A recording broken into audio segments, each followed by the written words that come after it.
Terça-feira. 10h47. A máquina de lavar cantava um ciclo monótono, como um relógio que não sabe parar. O café arrefecia na bancada. Esquecido entre contas pagas e pequenos hábitos que sempre me pareceram inabaláveis. Dobrar t-shirts por cores, alinhar chaves numa tacinha de barro, confirmar se o router piscava no ritmo certo. Eu acreditava que a estabilidade era isto, uma sucessão de pequenas certezas. O telemóvel vibrou uma vez. Trent, mano. Explica-me isto. Cliquei. A fotografia abriu com a violência de um tiro silencioso. Clarissa, de branco. Não o nosso branco. Não o vestido que imaginamos entre risos numa tarde de sábado. Mas um branco de anúncio, a cair em ondas sobre a costa amalfitana. Ao lado, um homem de smoking prendia-lhe a mão. Atrás, mar turquesa, limoeiros, sorrisos e, querinhesice, em cima, um conjunto de letras que me rasgou o estômago. Clarissa Elliott Forever. O mundo não caiu. Ficou suspenso. Senti primeiro o corpo. Um nó na garganta. Os dedos frios. Um zumbido no ouvido, como se o prédio inteiro expirasse. Depois veio a mente. A tentar arrumar o absurdo em caixas etiquetadas. Evento de trabalho, produção fotográfica, piada de mau gosto, qualquer coisa. Menos o óbvio. Deslizei com o polegar. Outra foto. Outra. Clarissa num terraço. Taça de champanhe ao pôr do sol. Clarissa numa gôndola. Clarissa a dançar. E lá estavam eles, os 6, a família que me chamava, genro exemplar, ao domingo e me pedia a senha do Netflix, a segunda, geral e linda. As mãos erguidas. Orgulhosos. Mônica e Beth a encher o ecrã de corações. Calvin a apontar para os recém-casados como quem diz, fizemos história. Fizeram. Fizeram-me história. Trent ligou. Atendi sem dizer nada. Vi, queres que vá aí? Não. A chamada terminou e reparei que, sem pensar, eu estava a dobrar as calças de ioga da Clarissa. Gestos automáticos, como o coração, que não sabe parar só porque o traíram. Sentei-me na beira da cama. A nossa cama. A minha cabeça começou o inventário da vida que, 2 horas antes, ainda era nossa, 10 anos de casamento. A casa geminada com jardim. A garagem para 2 carros. Contas em dia. Rotinas previsíveis. Discussões pequenas e perdões fáceis. O conforto tem uma coisa cruel. Dá-nos a ilusão de que a felicidade é um pacto automático. Não é. É um fio. E alguém o cortou. Fui para a cozinha. Tirei a caneca do sítio de sempre. Enchi-a com o resto do café. Cheirei. Amargo. Talvez fosse assim que a verdade cheirava, a café velho e metal. Voltei ao telemóvel. As stories não paravam. Num vídeo. A mãe dela, de branco também, entrava no enquadramento. Agarrava a filha e o tal Elliot pelos ombros. E gritava. A alegria de uma mãe não tem limites. A minha mão tremeu. Não de ciúme. Isso é um luxo, mas de humilhação. Não existe solidão maior do que perceber que a tua vida foi transformada em entretenimento de viagem. Lembrei-me das noites em que ela dizia, tenho congresso em Chicago, reunião em Boston, 2 semanas em Atlanta. Lembrei-me da mala a cheirar a perfume caro. Lembrei-me de pensar, é ambiciosa. Está a construir o nosso futuro e da minha maior ingenuidade, confundir ausência com progresso. A máquina de lavar apitou. Abri a tampa. O vapor bateu-me na cara. Foi aí que chorei. Sem soluços. Só água. Como se os olhos fossem outra torneira da cozinha. Deixei. Não por ela. Por mim. Por tudo o que aceitei, calado em nome da paz doméstica, toquei no ecrã outra vez. Havia um carrossel que eu tinha evitado abrir. Abri. Na última foto. Um brinde. Clarissa e Elliot a tocar copos. A legenda. Ao amor que escolhe caminhos. Engoli em seco. Há frases que só são bonitas para quem nunca teve de pagar a conta. Sentei-me à mesa. Empurrei para o lado a lista de compras presa com um ímã de palmeira, quinoa orgânica, leite de amêndoa, papel higiênico, premium, coisas de uma vida que, de repente, me parecia de plástico.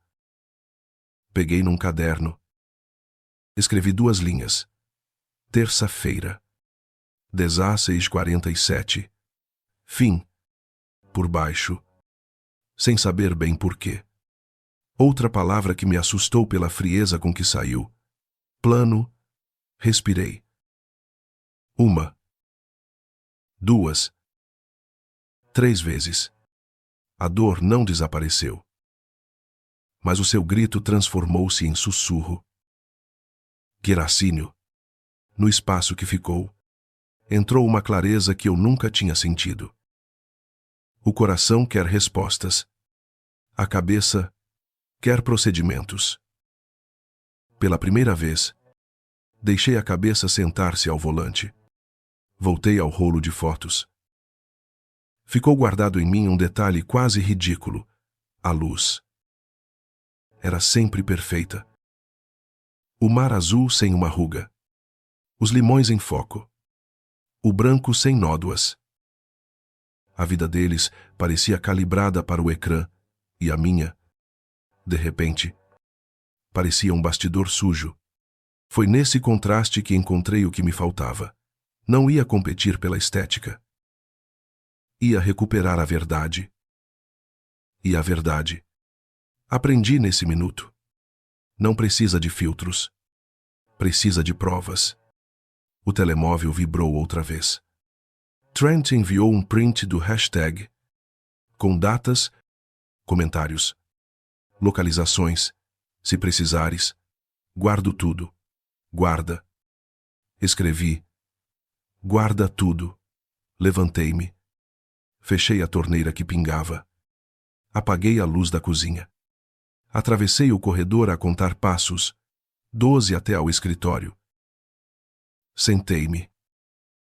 Abri o portátil. O ecrã iluminou a sala como um farol.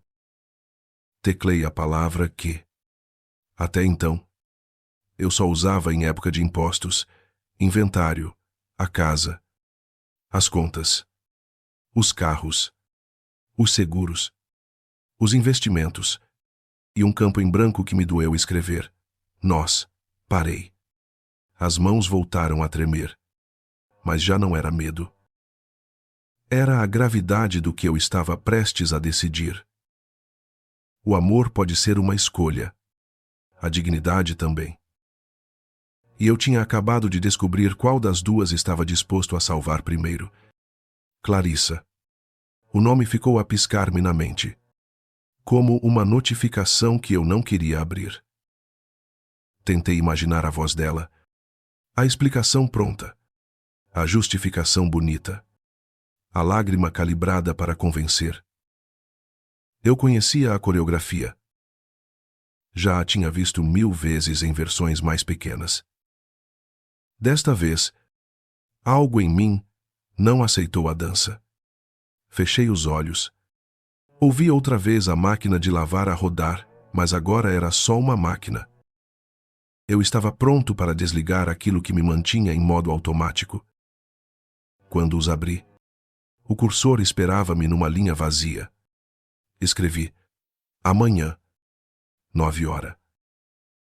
Marcos, e sorri. Não de felicidade, isso seria indecente, mas de reconhecimento. O homem que eu era antes desta terça-feira teria pedido uma conversa. Um café. Vamos entender. O homem que ali se sentou. No azul frio do ecrã. Tinha aprendido a diferença entre perdão e impunidade. Fiquei mais um minuto a olhar para a palavra Marcos. Como quem pousa a mão num corrimão antes de descer as escadas. O primeiro degrau é sempre o mais difícil. O segundo, inevitável. O terceiro, libertador. O telemóvel vibrou uma última vez.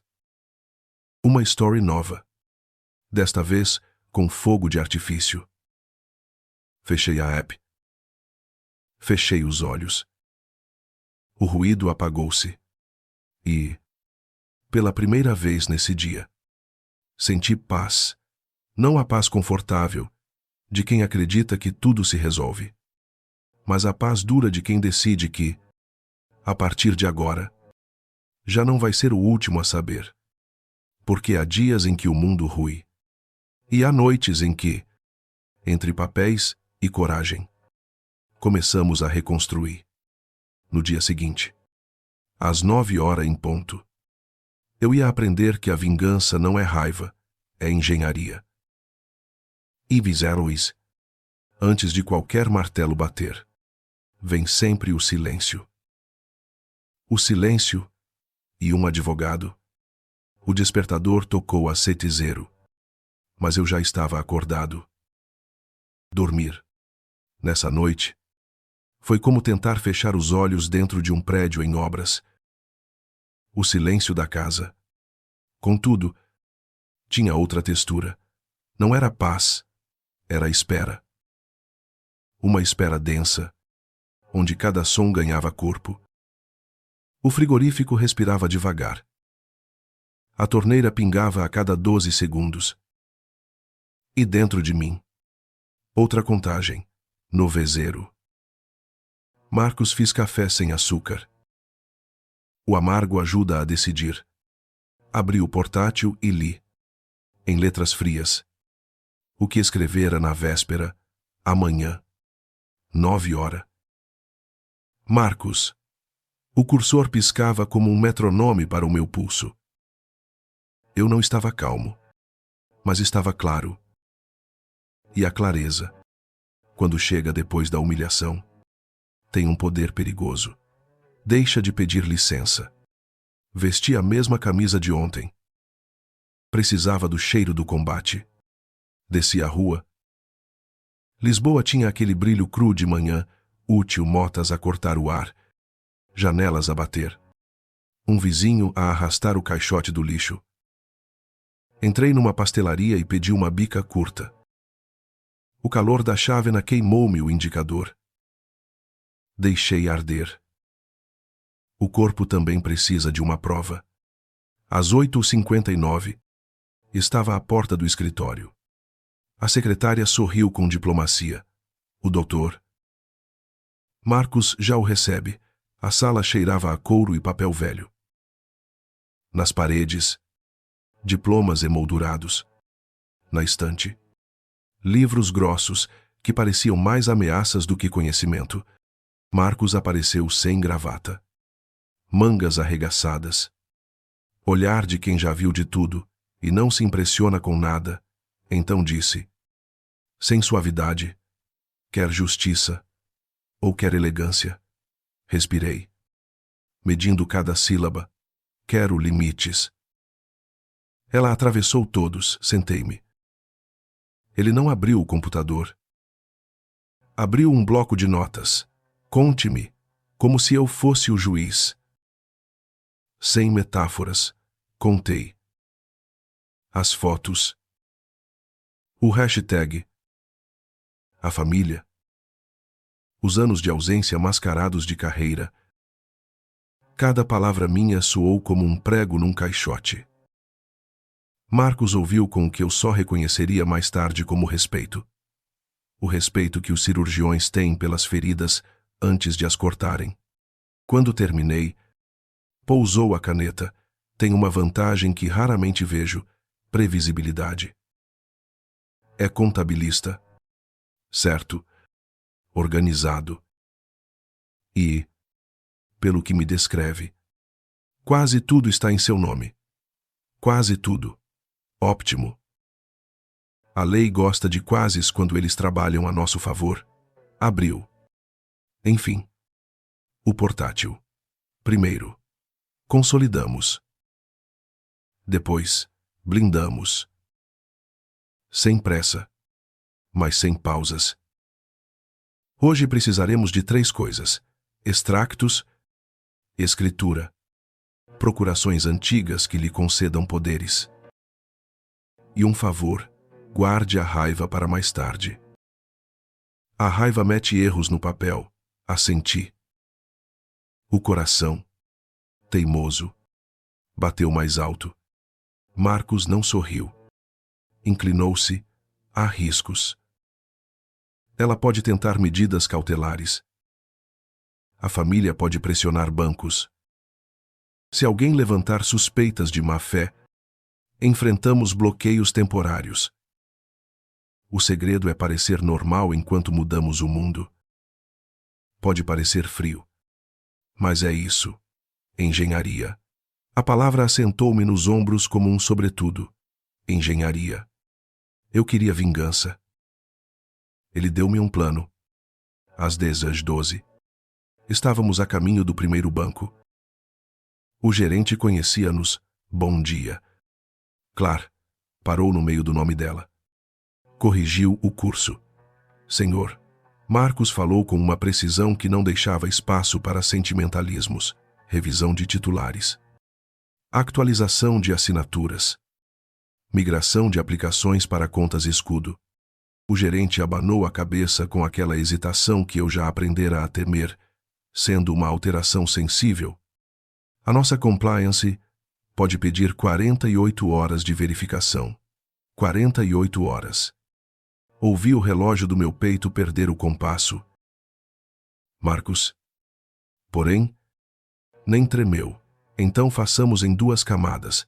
Deixamos o que é visível para a compliance mastigar e movemos o que é crítico por via de instrumentos que não exigem liquidação imediata. Sabe do que estou a falar? O gerente sabia. Eu, naquele momento, não precisava saber tudo, precisava confiar em alguém que jogasse xadrez com relógios. No elevador, Marcos virou-se para mim. Vai ouvir muitos não. Trate-os como pinos de boliche. Empurre o suficiente e eles caem. O segundo banco foi menos polido. Quem autorizou esta centralização? Onde está a procuração de 2019? Procurei no telefone. Mãos a tremer. O PDF recusou abrir. O e-mail antigo pedia autenticação dupla para um número que já não existia. Senti a velha tontura do dia anterior querer voltar. O corpo lembra a queda antes do cérebro. Marcos esticou a mão. Com calma de anestesista. Respire. A assinatura está na conservatória. Se não estiver, estará na notária onde reconheceram firma. Liguei agora mesmo. Tem cópia. Vamos buscá-la. À porta da notária. Um pormenor ridículo impediu-nos de avançar. Só com marcação. Marcos baixou os olhos. Respirou. Ergueu-os com um brilho irônico. Há 2 tipos de portas, as que se abrem e as que se empurram. Esta empurra-se. Pediu para falar 30 segundos com a titular. Não sei o que lhe disse, mas 6 minutos depois, tínhamos a cópia certificada com carimbo a brilhar como um selo de guerra. Seguiu uma digitalização. Um anexo enviado. Um recebido. Obrigado do banco. Um pino de boliche a menos. Almoçamos tarde. Um prego no pão devorado sem fome. Marcos limpou as mãos ao guardanapo e ficou a olhar para mim com uma gravidade quase paterna. Está preparado para a acusação que virá qual? A de que é cruel. A de que a traição se resolve com terapia, não com assinaturas. Vai ouvir seja o maior. Perdoe. Não faça o mesmo que ela. E vai sentir culpa. A culpa é a maior aliada da impunidade. Olhei para a rua.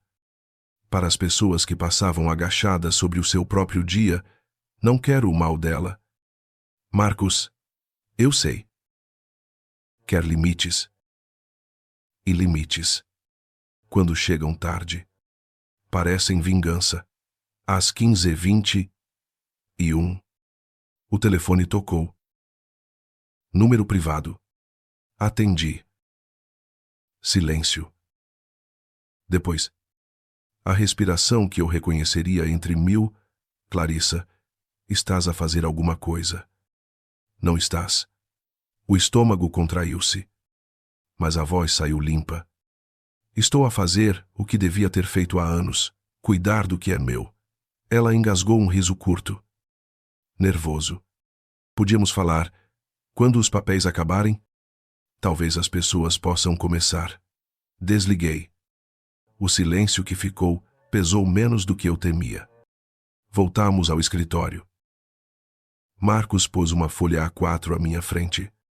Desenhou caixas e setas plano. Fase 1. Consolidar ativos essenciais. Fase 2. Preparar a alienação do imóvel com due diligence impecável. Fase 3. Documentação de prova. Print. Datas. Testemunhas. No fim, um muro, quando voltarem, batem com a cara na realidade. O muro precisa de ser bonito, perguntei. Ácido. Precisa de ser legal. Assinei 5 vezes. Cada assinatura era uma lâmina a separar o nós do eu. Doeu, e quis que doesse. A dor. Agora. Não era pena. Era cicatriz a fechar. Uma parte de mim sussurrava. Isto é duro demais. Outra parte, a que finalmente aprendeu a dizer não, respondia. Duro é continuar onde se sangra. Ao cair da tarde, Marcos encostou-se na cadeira. Se tudo correr como previsto, amanhã movemos a peça maior. Vai doer-lhes. Vai libertar. Olhei para a janela. Lisbonas repetiam-se em vidros e reflexos. O céu tinha a cor exata entre o azul e o cinzento, a cor das decisões que deixam de ser hipótese. Levantei-me. Guardei as cópias num dossiê transparente. Como quem arruma bistures. Na porta, Marcos lançou-me a última linha do dia. Daquelas que ficam. Amanhã. Precisamos de parecer invisíveis. A melhor vingança é aquela que, quando acontece, já não parece vingança, parece inevitável. Desci as escadas devagar. Na rua, a cidade tinha ganho um rumor metálico. O telemóvel vibrou. Trent, como foi? Barulho por fora. Matemática por dentro. Precisas de mim amanhã? Preciso que continues a guardar tudo. Guardo. Até o silêncio. Se for preciso, cheguei a casa e sentei-me no chão da sala vazia. Ouvi o eco pequeno das minhas próprias respirações. Senti medo. O medo não some assim. Mas, pela primeira vez, não o confundi com fraqueza. O medo só me avisava que eu estava a sair do conhecido. Apaguei as luzes. O ecrã do telemóvel iluminou o teto. Escrevi uma palavra na nota de tarefas de amanhã. Vender. Fechei os olhos. O silêncio instalou-se. Não como ausência, mas como preparação. Porque antes de qualquer martelo bater, antes de qualquer porta fechar, há sempre este instante suspenso em que decidimos quem vamos ser quando o ruído começar. No dia seguinte, eu aprenderia a coreografia da Operação Casa Fantasma, passos milimétricos. Tempo contado e uma verdade simples, quando a justiça não chega pelo coração, Chega pelo carimbo. As horas seguintes não foram horas, foram passos. Marcos chamava-lhes procedimentos. Eu, em privado, chamava-lhes pulso. Cada acto tinha um batimento próprio, um risco a contornar, uma porta a empurrar, um quase que podia deitar tudo a perder. A vingança, descobri, não tem pressa, tem sequência. Às 8h10. Sentei-me outra vez à mesa do escritório do Marcos. O quadro branco já me esperava com setas e caixas, como se a minha vida fosse um diagrama de fluxo. Hoje movemos o que pesa, disse ele. Sóbrio, e ninguém pode notar o peso a mexer-se. Passo 1. Carteiras e seguros. Um telefonema para a corretora. Voz doce. Protocolo rígido, por questões de segurança. Precisamos confirmar a titularidade. Marcos fez sinal para eu respirar com o diafragma. Como se estivéssemos numa sala de operações. Tem aqui a procuração de 2019, respondeu, enviando o PDF com um clique que soou a bisturi. Silêncio do outro lado. Um momento.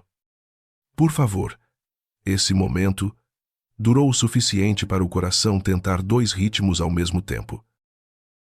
O cursor do e-mail piscava. Eu piscava com ele, confirmado. Prosseguimos. A linha voltou a ter som. Eu voltei a ter sangue nas mãos. Passo 2. Contas invisíveis. O banco que ontem hesitou agora queria compliance. Precisamos de 48 horas, repetiram. Marcos gelou o pedido com a única coisa que descongela bancos. Alternativa. Separaremos exposição de liquidez. O que é flageável fica. O que é vital migra por instrumentos de baixo ruído. Aprendi. Ali. O que ninguém nos ensina nos votos. Como se protege um coração com papel timbrado. Passo 3. A casa. A palavra ficou no ar como um sino grave. A casa não é só paredes. É tudo o que nelas nunca dissemos. Antes do anúncio, explicou Marcos, validamos cada centímetro legal. Ônus. Certidões. Energia. Inspeções. O comprador tem de ver perfeição. A perfeição, neste caso, é o silêncio jurídico. Apertei o dossiê. Não por apego, por dignidade. Se aquela casa ia deixar de ser nossa, seria pelo meu gesto. Não pela fuga de alguém. Entrou Sheila. Não era uma agente imobiliária. Era um estado de espírito. Blazer firme. Sapatos silenciosos. Tenho uma lista de compradores à procura de entrada imediata. Disse, como quem anuncia uma frente fria. Mas vou ser franca. Velocidade assusta. Para assustar menos. Precisamos de transparência total e de um motivo plausível para vender. Motivo. Mudança de trabalho. Respondi sem olhar para o chão. Sheila prendeu-me os olhos um segundo a mais do que o confortável. Motivo aceite. Fotografias. Planta. Certificados. Uma manhã inteira, reduzida a ficheiros impecáveis. Às 12h37. O anúncio estava agendado. Às 13h02. Entrou a primeira proposta. Às 13h09. A segunda. Às 13h27. A terceira. Um casal jovem com um bebê de 2 meses. Carta de aprovação bancária. Disponibilidade para escritura em 10 dias. Eles querem casa. Você quer vida, disse Sheila. Mexendo no ecrã, quando os dois querem ao mesmo tempo. Fecha-se. O obstáculo. Às 14h15. O telefone tocou com um número que eu temia sem admitir, o primo advogado do lado dela. A voz já vinha carregada de performance. Estamos cientes de movimentos atípicos. Se houver alienação lesiva, pediremos arresto. O sangue subiu-me à cara. O corpo ainda não sabia distinguir a ameaça de teatro. Marcos pediu a chamada doutor. O meu cliente atua dentro dos seus direitos. A casa está em nome dele. Os documentos estão limpos. A alienação é regular. Qualquer tentativa de sustar o processo sem fundamento cai. Abraço cordial. Desligou. Olhou para mim. Eles vão tentar assustar. Não confundas volume com força. A quase derrota técnica. Faltava uma certidão da conservatória com uma vírgula na morada de 2016. Uma vírgula, se o notário for literalista. Isto trava, disse Sheila, mordendo a tampa da caneta. Voltei a sentir o chão mover-se como no dia das fotografias. Marcos pegou no telefone com a paciência de quem desenrola nós. Conservatória. Precisamos de uma reemissão por lapso de grafia. Hoje, apenas por marcação, hoje pausa, tragam o requerimento. Até às 16 horas, corremos. Lisboa passou depressa demais para ter cor. Na fila, um senhor discutia a herança de uma garagem. Uma senhora chorava por uma partilha. A justiça doeu-me ali, no ombro de desconhecidos. A certidão saiu às 16h04. Carimbo ainda úmido, bonita. Não é, disse Marcos. Bonita e válida, respondi. Pela primeira vez. Sorri com os dentes. O comprador tremeu. Às 17h20. Uma mensagem. Podemos pensar até amanhã. Sheila respirou fundo. Eles são novos. O bebê é real. O medo também. O que se faz quando o medo é real? Perguntei. Mais para mim do que para ela. Mostra-se que a casa é mais segura do que o medo. Ligamos vídeo. Sheila explicou pacientemente cada passo. Cada garantia. Cada se. Com o seu. Então. Eu. Do meu lado. Disse a única verdade que pude dar-lhes. Esta casa foi construída com cuidado. Quero que alguém a mereça. O rapaz engoliu em seco. A rapariga olhou para o bebê fora de câmara. Fechamos, disse ela. Fechamos. O mundo tentou entrar. Às 18h01. As notificações encheram o ecrã. Mensagens não lidas. Menções tagged in a post.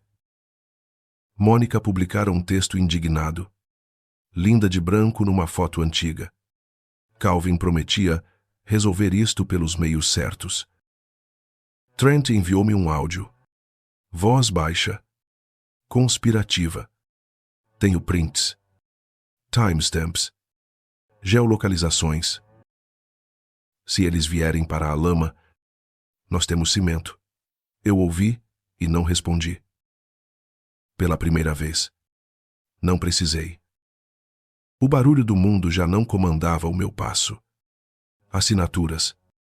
No dia seguinte, às 11h30, escrevemos os nomes onde a vida muda. A caneta pesou menos do que eu esperava.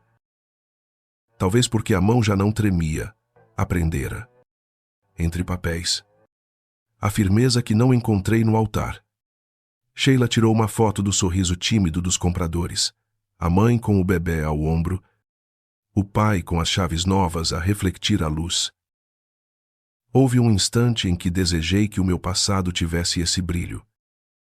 Depois, larguei o desejo como se larga um fósforo aceso.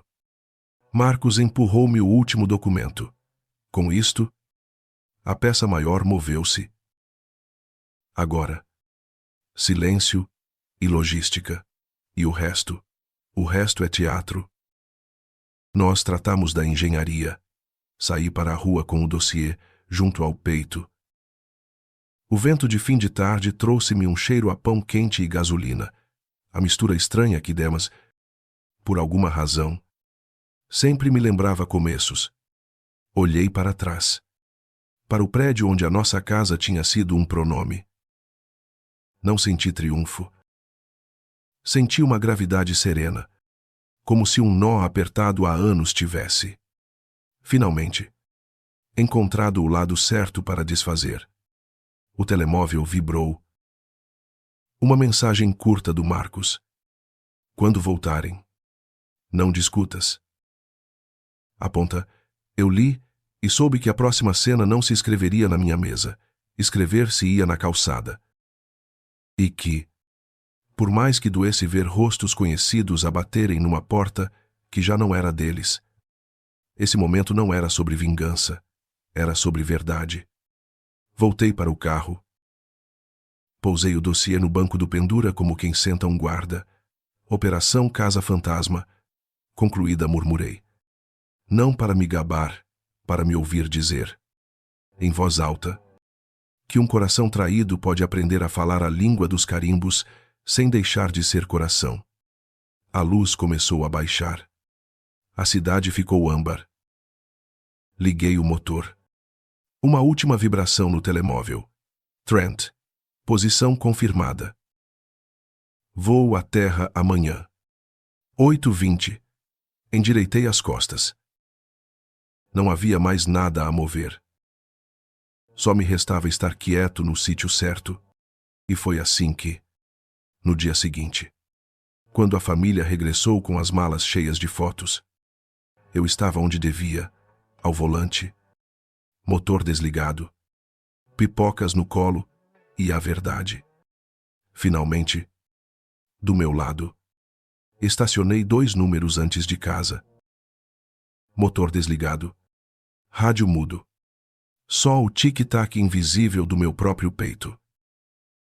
No colo, um saco de pipocas, não por crueldade, mas por lembrar o cérebro de que aquilo era um filme que eu aprendera a dirigir. O sol de fim de manhã fazia brilhar os vidros. A fachada recém-pintada parecia dizer: bem-vindos a quem? Ironicamente. Já não era bem-vindo. O táxi encostou. Primeiro saíram as malas, rolos, fechos, plástico a raspar o passeio. Depois, os rostos. Vi o bronze das férias, as olheiras de quem dormiu mal no voo, o mesmo entusiasmo ensaiado das fotografias. Clarissa desceu com as mesmas poses do Instagram. A mãe, linda, continuava de branco, como se o luto dela fosse pelo bom senso. Geral. Peito inflado. O ar de quem vai resolver a Europa com uma frase. Mônica e Beth vieram atrás. Telemóveis prontos. E Calvin arrastava demasiadas malas para quem tinha trazido tão pouca vergonha. Aproximaram-se do portão. O sorriso foi a primeira coisa a morrer. Clarissa parou, o queixo a cair 1 milímetro. Linda congelou com a mão no corrimão. Geral precisou de 3 segundos para perceber que a campainha tinha mudado. Na porta, a nova placa com o apelido dos compradores brilhava ao sol como uma sentença. Geral tentou a manilha. Trancada. Bateu. Amor. Abre lá num instante. Disse para ninguém. Como quem pede ao passado que colabore. Ninguém abriu. Saí do carro sem pressa. O saco de pipocas na mão esquerda. O dossiê sob o braço direito. Parei a 2 metros. Problemas de orientação? Perguntei. A voz mais calma do que eu merecia. Clarissa virou-se. Os olhos eram uma tempestade prestes a escolher onde cair. O que fizeste, o que não fizeste. Tratei da nossa vida. Da tua vida, corrigiu Geral, empurrando-se um passo à frente. O dedo a apontar-me ao peito. Esta é a nossa casa. Apontou a placa. Era. Respondi. Com a mesma doçura que se usa para corrigir uma criança. Linda aproximou-se, fingindo a nobreza ofendida que só as boas fotografias aguentam. Isto é desumano. A família precisa de um teto. Precisou quando escolheram levantar brindes em Veneza também. disse. Resolveram o teto com hashtags. Eu resolvi com papéis. Calvin tentou a via legal como quem enche o peito para mergulhar e para no joelho. Vamos chamar a polícia. Chamem, respondi. Talvez tragam o manual. Capítulo 1. Propriedade privada. Capítulo 2. Consequências. A porta abriu-se por dentro. O novo proprietário apareceu. Polo simples. Olhar firme. Um bebê a chorar ao fundo. A mulher veio atrás. Com um pano ao ombro. Posso ajudar? Perguntou. Genuinamente afável e pronto para defender o que é seu. Clarissa deu um passo em frente. O salto a martelar o azulejo. Esta é a nossa casa. Ele apontou para mim como se fosse um verbo feio. Fez alguma coisa. O novo dono manteve a paz na voz que eu tanto desejei ter aprendido antes. Compreendemos a confusão. Mas a escritura foi feita na semana passada. Temos a documentação. Mostrou o envelope. Carimbos. Reconhecimentos. Datas. A gramática da realidade. Mônica filmava de lado. À espera do momento que pudesse dramatizar. Não podes apagar uma família. Não apaguei, disse. Sem tirar os olhos do bebê que, por instantes, limpou-me a raiva. Só parei de me apagar a mim. Geral tentou subir um degrau. O novo proprietário levantou a mão. Tão calmo quanto um guarda num museu. Por favor, disse tudo o que a lei precisava de dizer. Linda, que até ali ensaiara a altivez. Sentou-se no primeiro degrau como uma atriz cansada. Como pudeste, quis responder com uma lista de 10 anos. Aeroportos. Malas. Perfumes que não eram meus. Silêncios que eram todos meus. Em vez disso, ofereci a única frase que não soava a acerto de contas, mas a diagnóstico. Porque pude. E porque tinha de ser, Clarissa deu meia volta. Andou até mim. Tão perto que o perfume dela voltou como um fantasma. Caro. Familiar. Queres destruir-me? Sussurrou. Quero que aprendas onde acabam as pessoas e começam os limites. Falamos lá dentro. Não tens lá dentro, disse. Com uma tristeza que me surpreendeu por não ser fingida. A tensão partiu-se no grito de Beth. Liga à polícia. Calvin. Calvin ligou e fez aquilo que os covardes fazem com perícia. Relatou metade. Eu deixei. Os novos donos ofereceram-se para falar. Em 5 minutos, chegou um carro-patrulha. 2 agentes. Profissionais de lidar com versões. O que se passa? Compra e venda regularizada há dias, expliquei. Mostrando o dossiê. Os senhores regressaram de viagem e confundiram datas. Os agentes leram. Olharam as assinaturas. Confirmaram o endereço. Um deles virou-se para Clarissa. Minha senhora, esta propriedade já não está em seu nome. A conversa que tem de ter não é aqui. A frase caiu como a primeira gota de chuva antes da tempestade. Clarissa deu 2 passos atrás. O corpo todo a dizer, não, tu vais pagar por isto, atirou. Já sem palco, já paguei, respondi aos poucos. Há anos. Mônica desligou a câmara. Não havia ângulo bonito para aquilo. A vizinha do lado apareceu no portão com uma curiosidade mal disfarçada. O novo dono percebeu o circo a formar-se. Com um cuidado quase caridoso. Disse, se precisarem de água ou de ligar para alguém, podemos emprestar a varanda. Foi estranhamente comovente. Quem menos devia empatia foi quem a ofereceu. Clarissa recusou com um aceno duro. Linda levantou-se com a dignidade colada por alfinetes.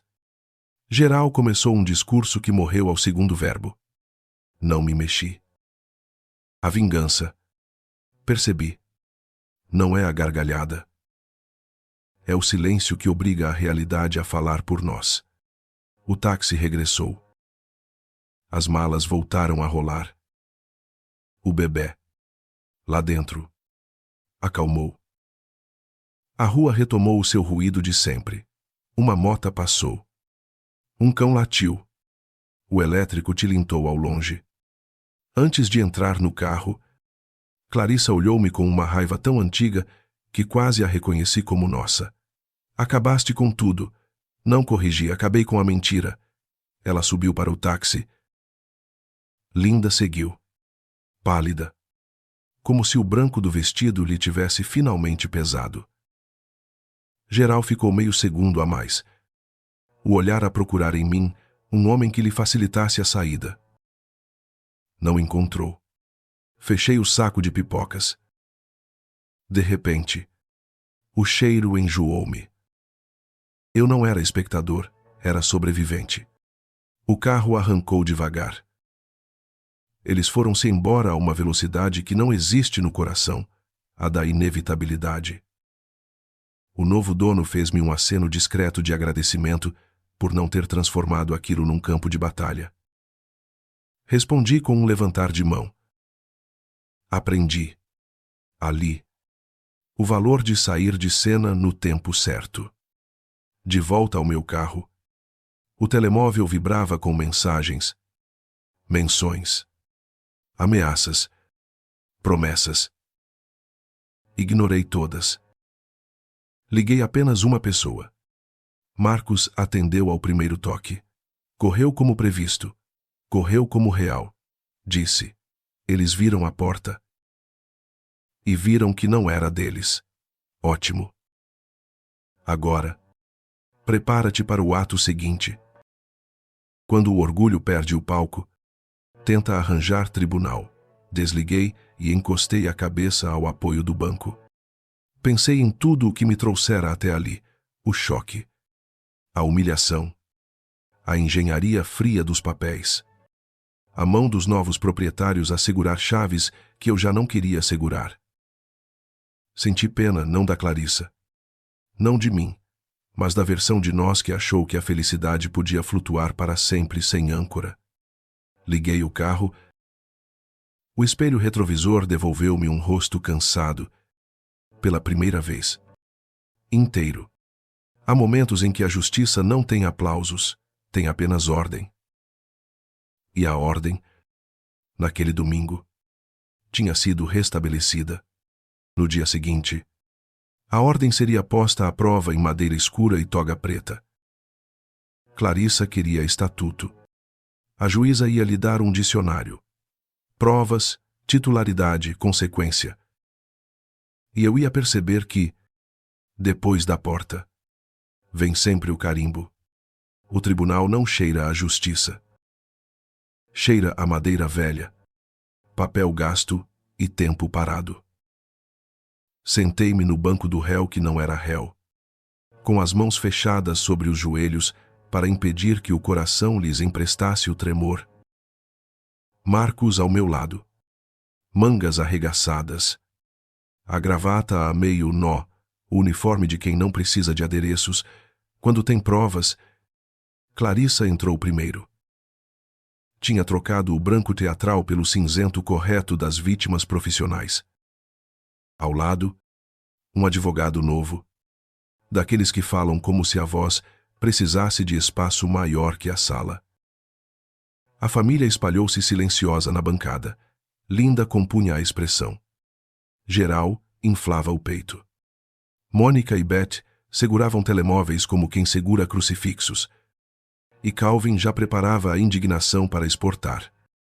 A juíza Morrison ajustou os óculos com um gesto que parecia ter sido ensaiado ao longo de décadas. O murmúrio apagou-se.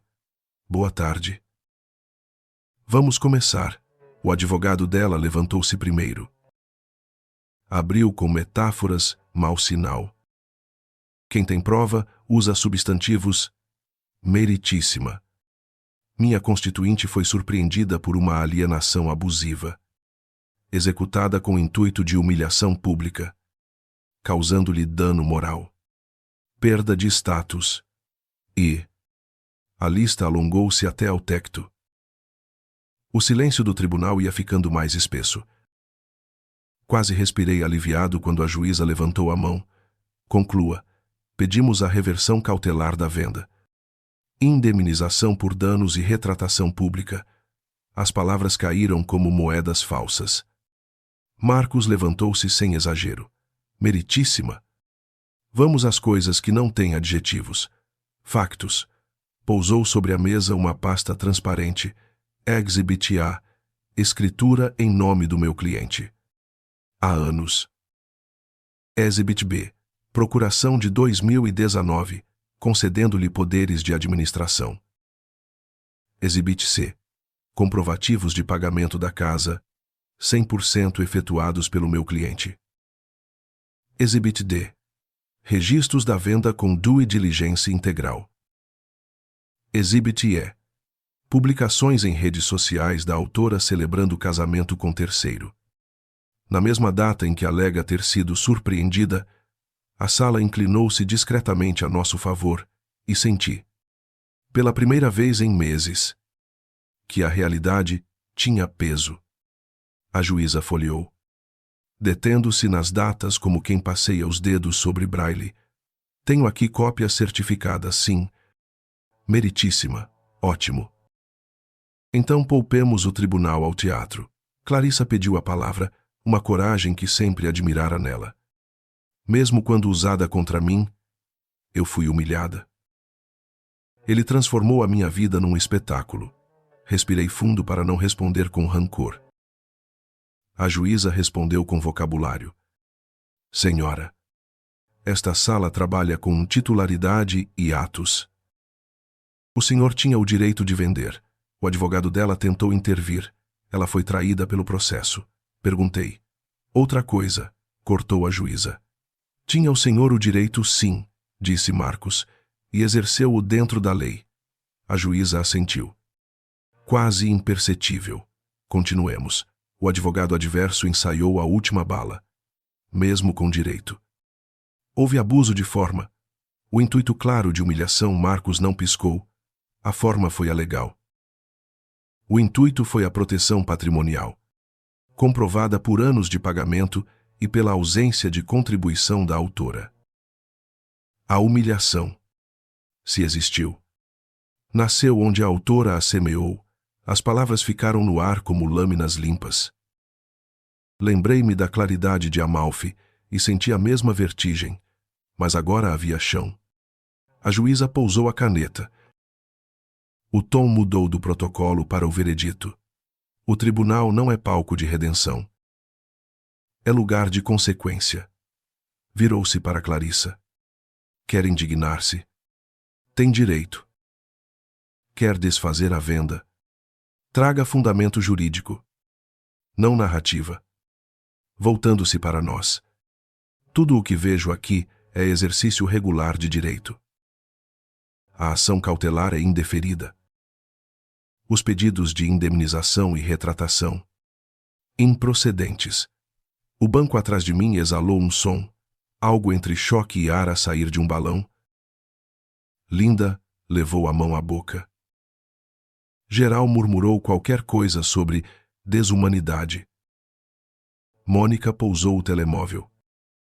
Calvin, pela primeira vez, perdeu o guião.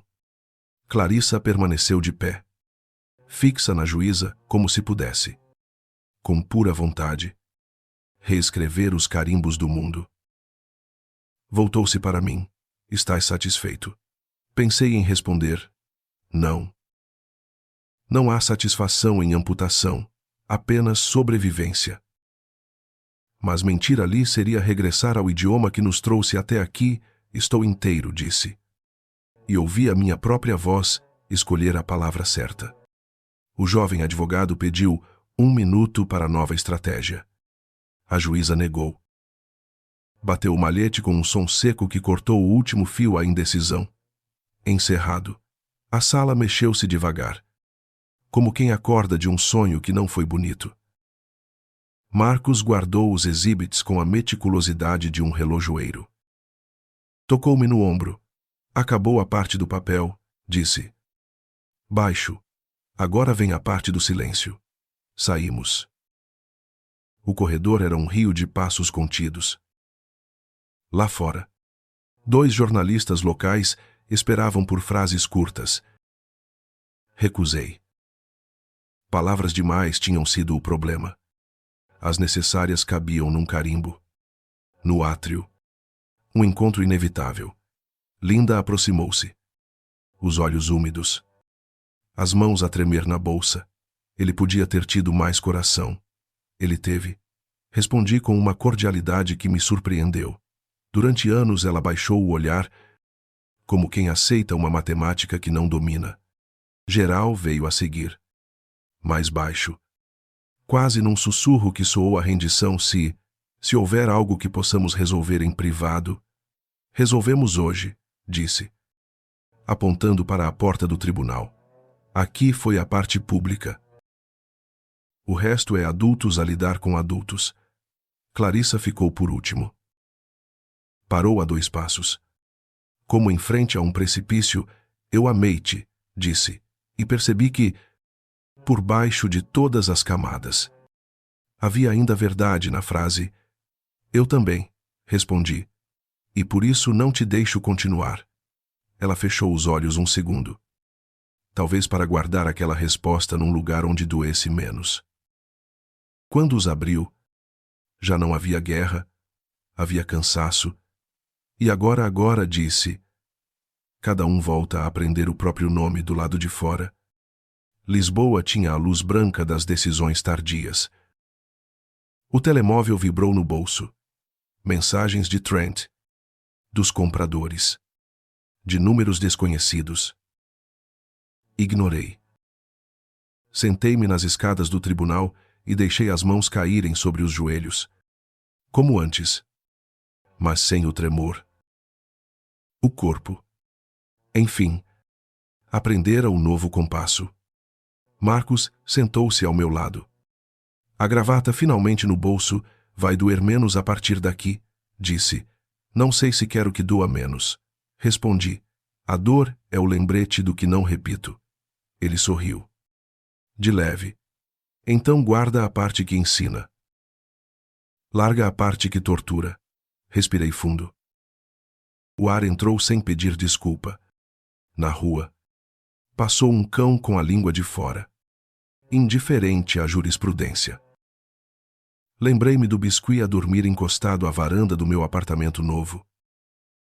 A vida tem destas ironias.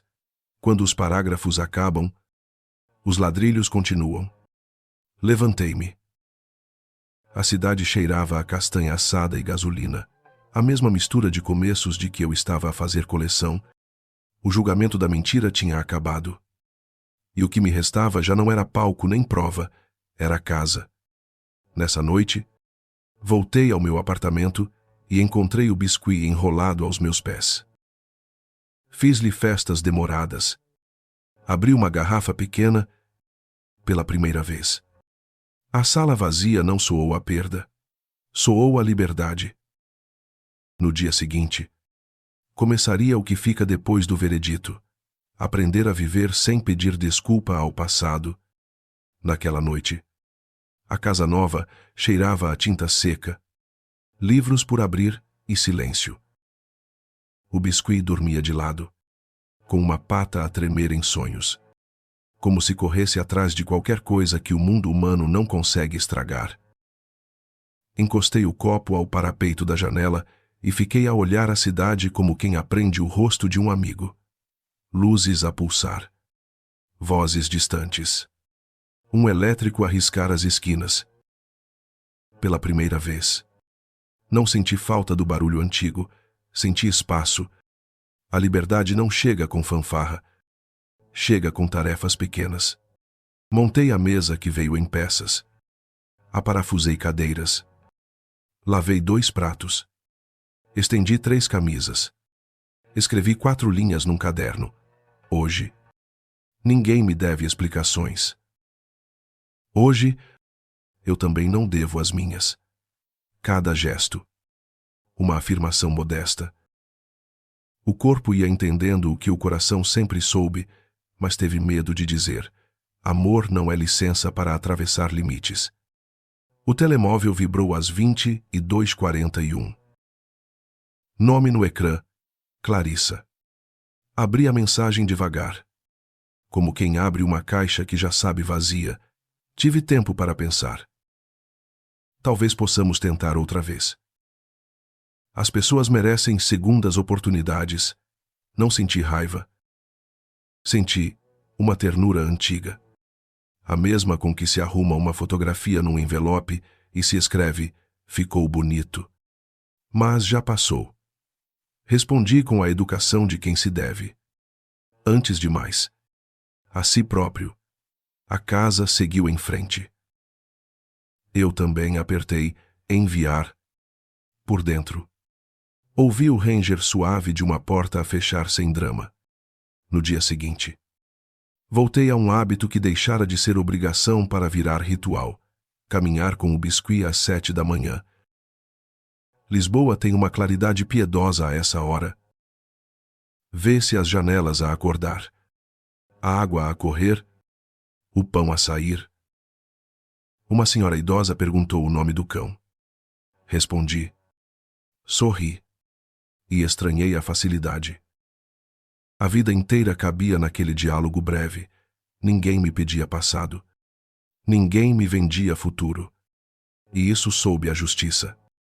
Comecei a gravar o podcast numa sala improvisada. 2 espumas coladas à parede.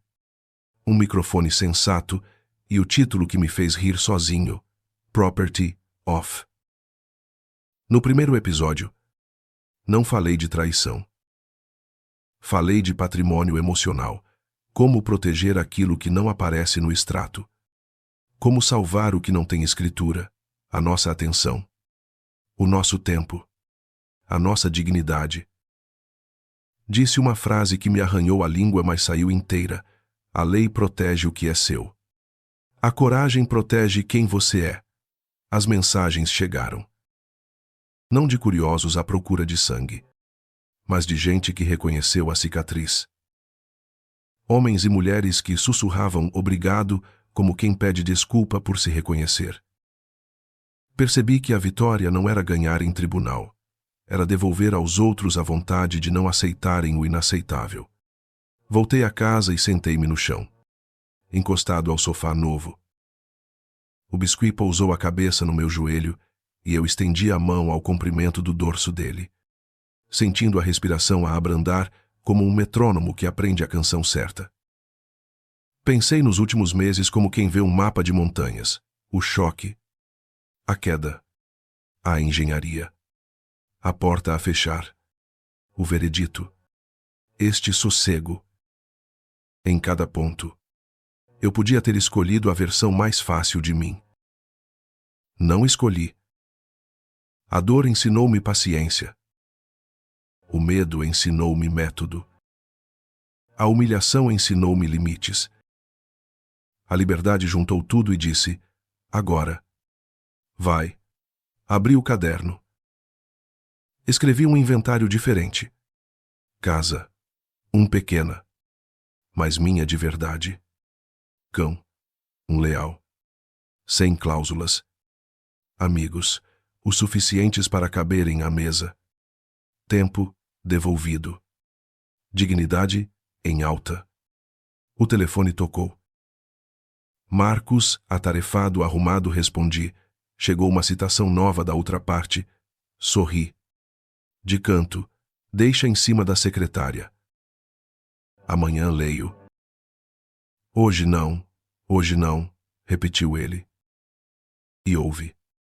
Do outro lado da linha, um silêncio masculino de quem sabe reconhecer um sábado sagrado, aquele em que não se discute passado. Fechei a janela. A noite conduzia a cidade com mãos firmes. Peguei na trela. Vamos. Biscuit, descemos. A rua tinha o brilho úmido das promessas realistas. Uma vizinha acenou. Um miúdo pediu para fazer festas. Deixei. É bom quando a vida volta a ser óbvia. No regresso, deixei a porta entreaberta E só então entendi.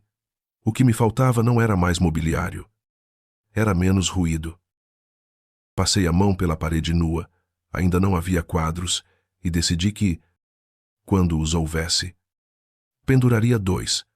Um com o desenho da casa antiga, para lembrar que a beleza também engana, e outro com a planta do apartamento novo, para lembrar que a verdade precisa de arquitetura. Antes de dormir, pus uma música baixa, nada épico. Lavei os copos, apaguei as luzes, sentei-me na beira da cama. A vida não tinha voltado ao normal. Tinha encontrado a forma certa. A diferença é imensa. Fechei os olhos com uma certeza simples. A justiça foi o caminho. A liberdade é a morada. 12. Se amanhã alguém bater à minha porta com perfumes caros e frases compridas, vou abrir com a mesma educação de hoje. Mas, desta vez, sou eu quem decide quem entra.